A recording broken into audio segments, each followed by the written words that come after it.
할렐루야. 사랑하는 대강의 가족 여러분, 오늘 하루도 하나님의 말씀과 동행하는 삶이 되길 소망합니다. 오늘 함께 나눌 하나님의 말씀은 골로새서 1장 20절에서 22절 말씀입니다. 그의 십자가의 피로 화평을 이루사 만물 곧 땅에 있는 것들이나 하늘에 있는 것들이 그로 말미암아 자기와 화목하게 되기를 기뻐하심이라. 전에 악한 행실로 멀리 떠나 마음으로 원수가 되었던 너희를 이제는 그의 육체의 죽음으로 말미암아 화목하게 하사 너희를 거룩하고 흠없고 책망할 것이 없는 자로 그 앞에 세우고자 하셨으니 아멘. 하나님은 그 아들을 우리를 위해 희생시키셨고 그것으로도 부족해서 지금도 우리를 위한 사랑의 피 흘림이 필요할 때는 언제든지 또 얼마든지 희생해 주시는 분입니다. 그렇다면 하나님께서는 무엇 때문에 우리를 위해 그런 끝없는 희생을 감수하시는 것입니까? 그것은 우리를 세워주시기 위함입니다. 22절을 보면 이제는 그의 육체의 죽음으로 말미암아 화목하게 하사 너희를 거룩하고 흠없고 책망할 것이 없는 자로 그 앞에 세우고자 하셨으니 이것이 바로 하나님께서 우리를 향해 갖고 계신 목표입니다. 먼저 하나님은 우리를 세우시기 위해 십자가를 세우신 분이십니다. 우리가 어제는 하나님과의 화목이 행복의 기초 조건이라는 것을 살펴보았습니다. 그런데 중요한 것은 하나님과의 화목은 죄의 문제와 직결된다는 것을 깨닫는 것입니다. 우리 안에 있는 죄의 문제가 해결되어야 하나님과의 화목의 길이 열립니다. 그래서 하나님께서는 우리를 세우시기 위해 먼저 십자가를 세우신 겁니다. 즉 십자가는 희생을 의미합니다. 인도네시아의 이리안자라는 온시 지역에 선교하신 리처드슨이라는 선교사의 간증입니다. 리처드슨이 복음을 전하기 위해 식인종이라고 알려진 사유 부족의 부락에 들어갔습니다. 그러나 워낙 호전적이고 공격적인 부족이라 복음이 잘 받아들여지지 않았습니다. 게다가 이 부족은 묘하게도 배신을 미덕으로 생각하는 이해하기 어려운 정신문화를 가지고 있었습니다. 이 복음을 전하다 보면 예수님의 이야기를 하지 않을 수 없고 예수님의 죽으심을 이야기하다 보면 가룟 유다의 배신을 말하지 않을 수 없지 않습니까? 그런데 이 이야기를 듣고 난 사유부족에게서 예수님께 마음을 두는 것이 아니라 오히려 가룟 유다를 영웅으로 떠받드는 웃지 못할 일이 벌어진 것입니다.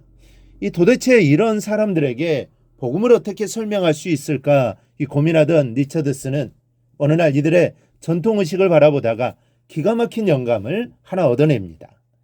이들은 두 부족이 싸우다가 한쪽이 질 경우 싸움에 진 부족의 추장이 자기 아들을 상대 부족에게 제물로 갖다 바쳤습니다. 그러면 추장의 아들이 바쳐지는 순간 전쟁이 끝이 났고 사람들의 환호성과 함께 평화가 이루어졌습니다. 아이가 죽는 것은 끔찍한 일이지만 그로 인해 죽고 죽이는 싸움이 끝나고 더 이상 희생을 막을 수 있게 되는 겁니다. 리처드슨은 이 부족에게 요한복음 3장 16절을 중심으로 복음을 설교하기 시작했습니다.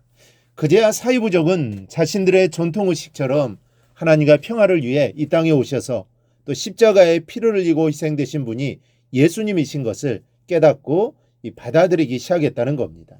여러분, 우리를 위해 이렇게 희생되신 분이 예수님이고 이 평화를 이루기 위해 하나님께서는 우리 죄악의 한가운데 십자가를 세우신 것입니다. 우리에게 예수님이 지신 십자가는 생명입니다. 십자가는 우리의 죄를 씻는 피요 생명을 주시기 위한 죽음이었으며 하나님과의 끊어진 관계를 잇게 하는 화목이었습니다. 그래서 우리가 하나님과 화목할 수 있게 된 것입니다. 둘째로 하나님은 그 십자가 위에 우리를 세우시는 분입니다. 하나님은 그 십자가 위에 우리를 거룩하고 흠없고 또 책망할 것이 없는 자로 세우십니다. 이것이 우리의 가장 큰 능력입니다. 죄를 지은 사람은 아무것도 못합니다. 항상 자신이 지었던 그 죄가 자기 자신을 위축되게 합니다. 떳떳할 수가 없기에 무엇 하나 자신 있게 할 수가 없습니다. 사람들 앞에서 떳떳해야 내 능력을 마음껏 발휘할 수 있는 것입니다. 그런 의미에서 사람이 일어서기 위해서는 죄를 용서받는 것이 반드시 필요합니다. 흠없고 또 책망할 것이 없는 자로 세움받는다는 것은 이런 의미가 있습니다.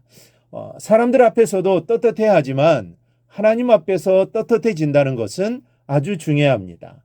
이 도벽이 있던 어떤 사람이 직장 생활을 하다가 동료의 지갑에 손을 댔다 발각되어 쫓겨났습니다. 실직 가고 보니 자신의 신재가 처량하기 그지없습니다. 그래서 이제 새롭게 살자고 마음을 굳게 먹고 새로운 직장에 취직을 했습니다. 이 결심대로 자신을 잘 지켜나가게 되었고 회사에서도 인정을 받게 되었습니다. 그런데 전에 다니는 회사에서 있었던 일을 알고 있던 상사 한 사람이 그 사실을 흘리기 시작한 것입니다. 이 소문이 돌고 돌아서 자신에게 들려왔습니다.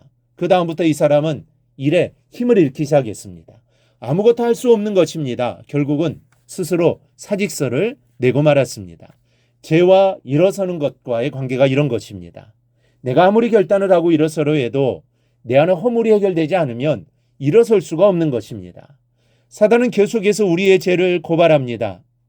이런 눈에 보이지 않는 영적인 싸움이 우리 안에서 얼마나 치열한지 모릅니다. 그래서 우리가 자신도 모르게 넘어지고 쓰러지고 실패하는 겁니다. 그러나 여러분, 하나님 우리를 거룩하게 하셔서 힘있게 세우시기를 원하시는 분입니다. 그러니 하나님을 의지하십시오. 그러면 하나님이 우리에게 힘을 주시고 세워주실 것입니다. 하나님의 은혜가 임하게 될 것입니다. 그 하나님의 은혜로 우리의 인생이 일어서게 되길 소망합니다. 하나님 반드시 그렇게 해주실 것입니다. 이러한 은혜가 우리 모두에게 임하기를 주님의 이름으로 축원합니다. 오늘 묵상한 말씀을 굳게 잡고 삶으로 실천하며 살아내는 대강의 모든 성도들이 되기를 축복합니다.